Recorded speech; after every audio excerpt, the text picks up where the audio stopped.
L'aloe vera est considérée depuis des millénaires comme une plante médicinale mythique. Déjà, les Aztèques l'utilisaient comme remède miracle contre beaucoup de maladies. Dans la médecine populaire, elle est connue pour ses propriétés désintoxicantes, purifiantes, dégraissantes et désacidifiantes.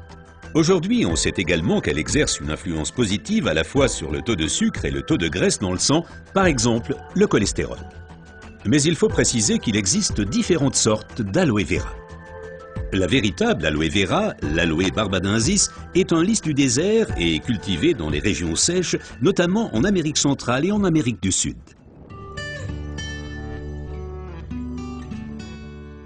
L'efficacité de l'aloe vera dépend principalement de son traitement, mais les différences se font dès la récolte. Pour éviter d'abîmer la plante, les feuilles doivent être coupées à la main. Comme la pellicule supérieure de la feuille contient de l'aloïne toxique qui protège la plante contre les animaux et a un effet laxatif pour l'être humain, il faut bien séparer l'enveloppe du gel intérieur. Le gel est du reste l'élément le plus précieux de l'aloe vera. Il contient à lui seul plus de 150 composants importants et bénéfiques pour la santé tels que vitamines, enzymes, polysaccharides et oligoéléments. Et c'est précisément cette combinaison unique, cette association de différentes substances qui entraîne l'effet médicinal. L'un des composants les plus importants est l'acémanal. Il a une influence positive sur le système immunitaire et diminue d'autre part les inflammations et les radicaux libres. Le résultat, une amélioration de l'apport en oxygène. Observons ce phénomène de plus près. Le sang assimile l'oxygène dans le poumon et le transporte à travers les vaisseaux sanguins vers les cellules. Les gros vaisseaux se divisent et deviennent de plus en plus petits pour devenir enfin des vaisseaux capillaires. Les capillaires sont les plus petits vaisseaux sanguins. C'est là qu'a lieu le transfert de l'oxygène du vaisseau sanguin vers les cellules.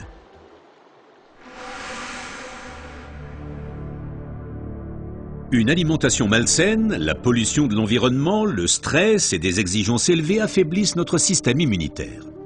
Les radicaux libres ont le jeu plus facile et ils peuvent entraîner des micro-inflammations dans l'organisme. Ces inflammations altèrent les vaisseaux et entraînent un épaississement des parois des capillaires. Ce gonflement rétrécit le vaisseau et les globules rouges circulent plus lentement à travers les capillaires, entraînant une baisse de l'alimentation en oxygène. Et c'est là que l'aloe vera intervient. Elle réduit le gonflement des parois des capillaires. Les globules rouges circulent plus rapidement et l'alimentation en oxygène est améliorée. Les toxines et les impuretés sont évacuées plus rapidement. De récentes études indiquent que d'autres substances naturelles peuvent encore améliorer l'effet de l'aloe vera. Parmi ces substances, il faut citer tout d'abord le silicium, mais aussi l'huile d'onagre et enfin les minéraux basiques. Observons tout d'abord le silicium d'un peu plus près. Le silicium est indispensable à l'organisme. C'est un élément structurant. Nous le connaissons surtout sous forme de sable de quartz que l'on trouve dans la pierre et le béton. Dans l'organisme, le silicium contribue à stabiliser les tissus, mais il renforce également les os, les ongles, les cheveux, les tissus conjonctifs et les parois des capillaires. Avec l'âge, les capillaires menacent de perdre leur fermeté. Ils peuvent littéralement se désagréger, ce qui entraîne une interruption du flux sanguin. Dans le pire des cas, ceci peut entraîner des incidents vasculaires cérébraux et l'infarctus. Le silicium renforce et soutient les parois des capillaires et maintient ainsi le vaisseau sanguin ouvert. Les globules peuvent ainsi continuer à alimenter les cellules en oxygène. Mais le corps humain ne peut pas s'alimenter en silicium sous sa forme d'origine qu'est le sable de quartz. Toutefois, la nature offre des alternatives, et notamment une source végétale idéale, l'ortie. Car elle est riche en silicium naturel, mieux assimilable par l'être humain.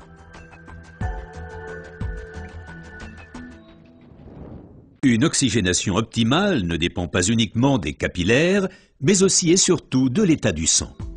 Le sang ne peut bien circuler dans les vaisseaux capillaires que s'il est suffisamment fluide. Certaines substances peuvent améliorer la fluidité du sang, l'huile d'onagre avec ses acides gras insaturés et naturellement les minéraux basiques. Les acides gras insaturés sont des fluidifiants du sang.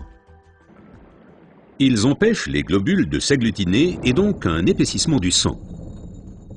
Les minéraux basiques soutiennent l'élasticité des globules rouges et facilitent ainsi leur passage à travers les capillaires. Ces deux éléments améliorent la fluidité du sang et garantissent ainsi son alimentation optimale en oxygène. Permettez-moi de récapituler. Une oxygénation satisfaisante de nos cellules est une condition importante de notre santé et permet également de prévenir les maladies graves. L'aloe vera et son effet décongestionnant améliorent l'oxygénation. Le silicium renforce les parois des capillaires et garde le vaisseau sanguin ouvert. Cet effet est renforcé par l'huile d'onagre et aussi par les minéraux basiques. Ce que la médecine populaire savait depuis longtemps est maintenant confirmé par la recherche moderne.